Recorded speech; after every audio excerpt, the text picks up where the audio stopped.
সাথে ডক্টর মোহাম্মদ ইউনূসের আজকে একটি বৈঠক হয়েছে এবং উনি বিভিন্ন রাজনৈতিক দলের সাথেই বসছেন। সেই ধারাবাহিকতায় জাতীয় নাগরিক পার্টির সাথেও আজকের এই আলোচনা।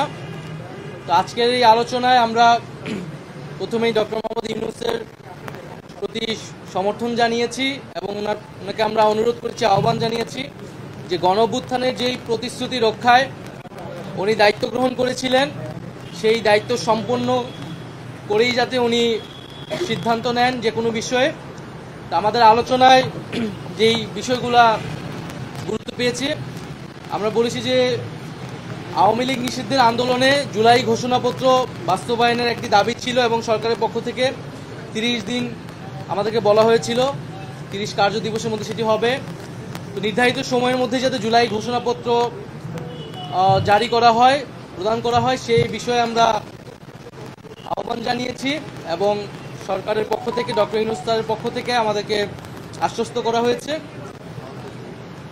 দ্বিতীয়ত, আমরা যে জুলাই গণঅভ্যুত্থানে শহীদ হয়েছেন, শহীদ পরিবার এবং আহত যারা রয়েছেন তাদের যে পুনর্বাসন প্রক্রিয়াটা, সেই প্রক্রিয়া কাজটা ধীরগতিতে আগাচ্ছে। সঞ্চয়পত্র, গণঅভ্যুত্থান অধিদপ্তর থেকে যে সঞ্চয়পত্র দেওয়ার কথা ছিল সেটি এখনও সকল শহীদ পরিবার পায়নি। মাসিক ভাতা দেওয়ার কথা ছিল, সেই ভাতা দেওয়াটি এখনও শুরু হয়নি। আমরা বলেছি যাতে দ্রুত সময়ের মধ্যেই প্রতিশ্রুতিকৃত সকল যে দাবি, আর্থিক সহায়তা সহ পুনর্বাসনে, সেই বিষয়টি যাতে নিশ্চিত করা হয়। তৃতীয়ত, শেখ হাসিনার আমলে হওয়া জাতীয় এবং স্থানীয় পর্যায়ে সকল নির্বাচনকে আমরা আনুষ্ঠানিকভাবে অবৈধ ঘোষণা করতে বলেছি।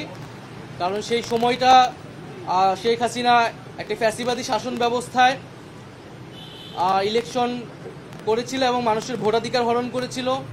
রাতের ভোট হয়েছে, দামি নির্বাচনের ভোট, দামি প্রার্থীর ভোট হয়েছে। ফলে সেই নির্বাচনগুলো নিয়ে প্রশ্ন রয়েছে এবং এই নির্বাচনগুলোকে সেই সময়ের বিরোধী রাজনৈতিক দলগুলোও বিভিন্ন সময় প্রত্যাখ্যান করেছে। ফলে আমরা মনে করি যে সেই নির্বাচনগুলো থেকে আবার সেই নির্বাচনগুলোকে আবার আদালতে নিয়ে যে এক ধরনের পরিস্থিতি তৈরি করা হচ্ছে। তো সেই বিশৃঙ্খলা এড়াতে সেই পূর্বের নির্বাচনগুলোকে আইনগতভাবেই অবৈধ ঘোষণা যাতে করা হয়। আমরা চতুর্থত বলেছি যে ইলেকশন কমিশনের উপর আস্থা রাখতে পারছি না রাজনৈতিক দল হিসেবে।